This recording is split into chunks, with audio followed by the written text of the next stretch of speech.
complejo B no hay vasoconstricción y si el vaso se relaja. Por eso dice que cuando ustedes tienen el beriberi, que es el déficit de vitamina B, ustedes van a tener vasodilatación local.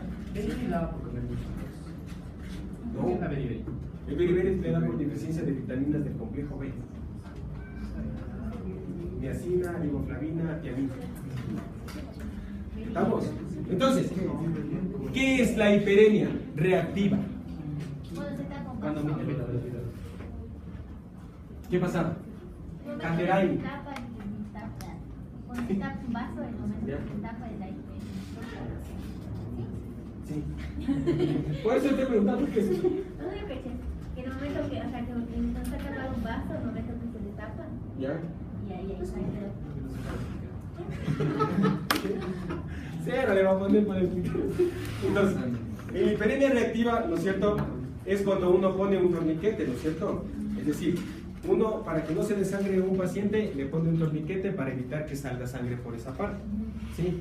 Pero el tiempo que ustedes mantuvieron el torniquete, se dice que el flujo va a aumentar unas 4 a 7 veces el tiempo en que estuvo tapado. Es decir, si ustedes le tapan una media hora a una arteria, el rato que ustedes le destapan, durante media hora va a aumentar el flujo unas 4 o 7 veces en ese tejido.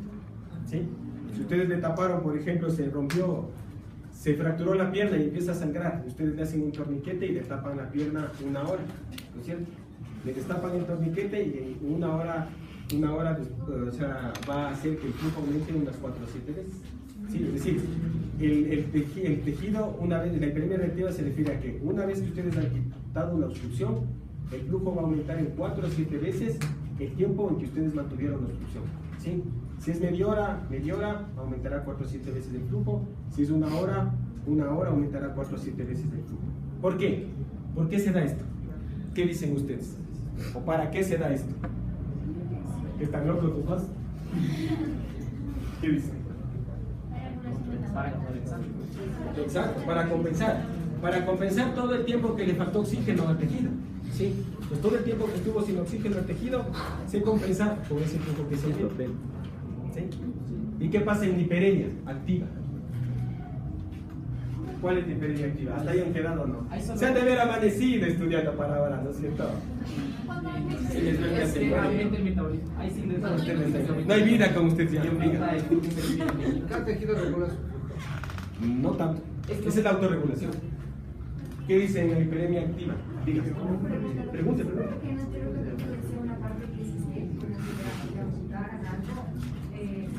Aumentaría la resistencia. La resistencia. La conductancia disminuiría y aumentaría la resistencia. Mientras esa parte se mantiene así,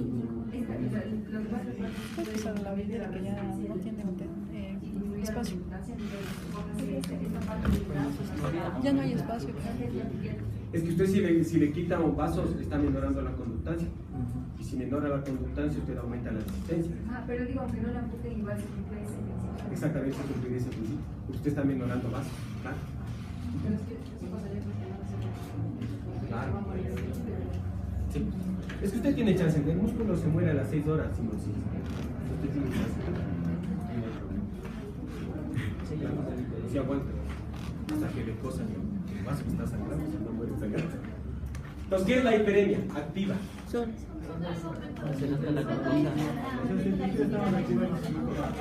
Cuando aumenta el metabolismo en un tejido, ¿no es cierto? Aumenta el flujo. Si ustedes están corriendo, están haciendo ejercicio, aumenta el metabolismo muscular.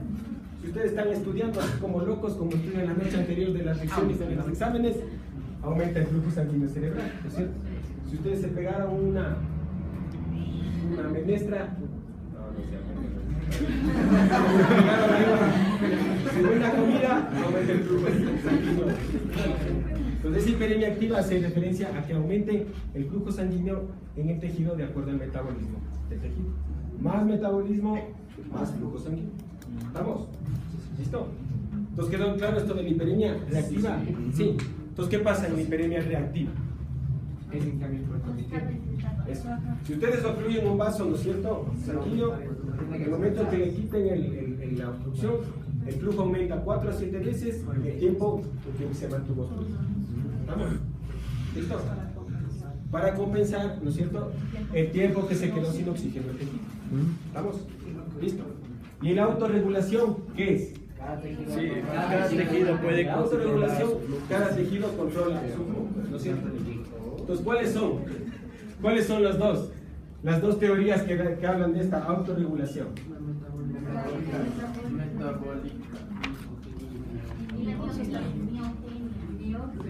Miógena. Una es la teoría miógena y la otra es la metabólica. ¿No es cierto? ¿Qué dice esa teoría metabólica? que aumenta el flujo. Sí, pero ¿por qué se da esa autorregulación? Por la necesidad. La necesidad. Sí, pero ¿por qué más? Una es la necesidad del tejido y otra es para qué. No sobre su responsable corazón. Sí, pero ¿por qué? No, o sea, ya está bien, o sea, la autorregulación es porque tiene que controlar cada tejido su propio flujo para no aumentar mucho el gasto.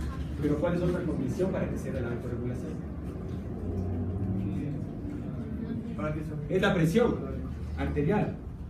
O sea, si aumenta la presión, ¿no es cierto?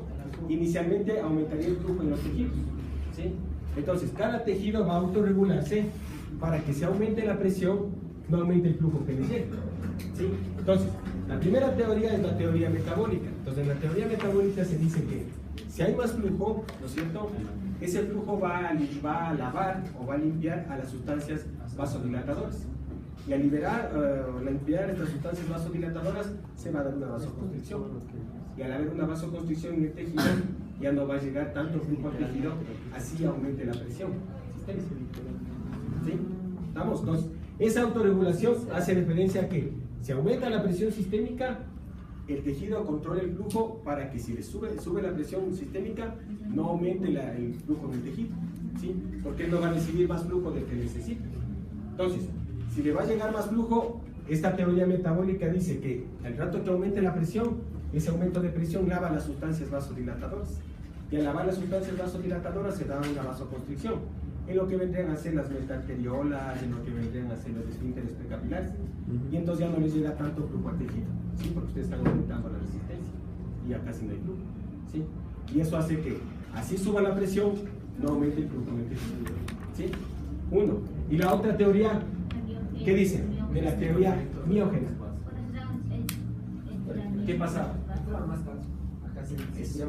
Se dice que cuando hay un aumento de la presión, inicialmente se estira el vaso. Entonces, ese estiramiento del vaso se dice que la teoría es que se altera la estructura de las proteínas de las células. Y eso hace que se abran los canales de calcio. ¿Y qué pasa? Se ingresa más calcio a las células. Se contrae, ¿no es cierto? Ingresa el calcio a las células y hace que se dé la reacción, ¿no es cierto?, de la unión de la actina y la miosina. Y eso hace que se dé la contracción. Entonces, la teoría miógena dice que si hay más flujo, ¿no es cierto?, el vaso se va a dilatar por más presión. Perdón, si hay más presión, el vaso se va a dilatar. Y al dilatar el vaso se alteran las proteínas de la membrana celular, ¿sí? Y eso va a hacer que se ingrese más calcio. Y al ingresar más calcio, se va a dar la vasoconstricción. Entonces, al darse la vasoconstricción, ya no va a ingresar más flujo al tejido. Eso que aumenta la resistencia. Claro, va a aumentar la resistencia. Lo que pasa es que usted puede aumentar la resistencia y aumentar la presión, ¿no es cierto? Y va a haber más flujo inicialmente. Pero si usted aumenta tanto la resistencia que el vaso se cierra, ya no habrá flujo. Se bloquea totalmente el flujo. ¿Estamos? Listo. Y para finalizar, porque ya mueren. ¿Qué tejido? Depende de los tejidos, ¿no es cierto? Para los flujos. Sí. ¿Qué pasaba en el riñón? ¿Cómo se regula el flujo? Por el lumbago. ¿Qué pasaba si le estaba llegando mucho flujo al riñón? ¿Quién hacía que la arteriola aferente se cierre? ¿Cómo se llama? Para que ya no haya más, ya no pierda más volumen. Sí, no era lento. No, era Sí, la retroalimentación, ¿por quién? el sistema renina-angiotensina, aldosterona, Claro, pero por activación de quién primero. de la presión sanguínea. Claro, pero ¿por qué? El aparato musculomedular. Principalmente la mácula densa, ¿no es cierto?, que está en el túbulo distal. Entonces, si tienen bastante flujo, ¿no es cierto? Si tienen bastante flujo y está perdiendo mucho volumen, ¿qué pasaba?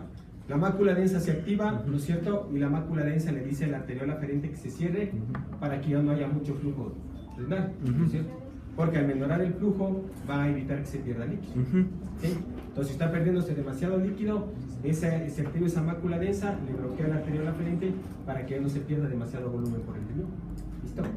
El cerebro, ¿a qué iones es sensible? Hidrógeno y CO2. El hidrógeno y CO2. Ya vamos a hablar de eso después en la parte respiratoria. Pero el CO2 no se puede acumular en el cerebro, ¿sí? Entonces, cuando empieza a acumularse el CO2 en el cerebro, lo que se causa es la vasodilatación. Entonces, esa vasodilatación es para que haya más flujo y ese flujo lave ese exceso de CO2 que está. Porque si ese CO2 se queda en el cerebro, el paciente empieza a tener lo que se le conoce como una narcosis por CO2. Es decir, el paciente empieza a quedarse dormido. Porque el CO2 altera el metabolismo cerebral. ¿Eso es lo que pasa como cuando se ponen fumadores? ¿Mande? Sí, Erika pasa fumando y durmiendo. De la nueva especie que está fumando. Antes del laboratorio fuma. Le prende con el mechero al tabaco. Dígame. Oye, qué roja que está la Astrid. Exactamente. Igual es aquí. Esto se le conoce como narcosis por CO2. ¿Sí? Cuando hay exceso de CO2 que usted no puede ventilar, o sea, no puede ignorar, ese CO2 exactamente empieza a acumularse en las células cerebrales y empieza a alterar el funcionamiento neuronal y el paciente empieza a quedarse dormido. Entonces empieza a tener somnolencia y puede llegar incluso al coma por ese CO2. Claro que eso se da ya en pacientes con insuficiencia respiratoria, ¿no? Un caso es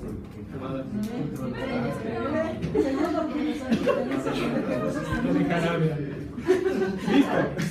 ¿Y qué hace la piel? ¿Cómo regula la piel la temperatura? ¿Qué hace?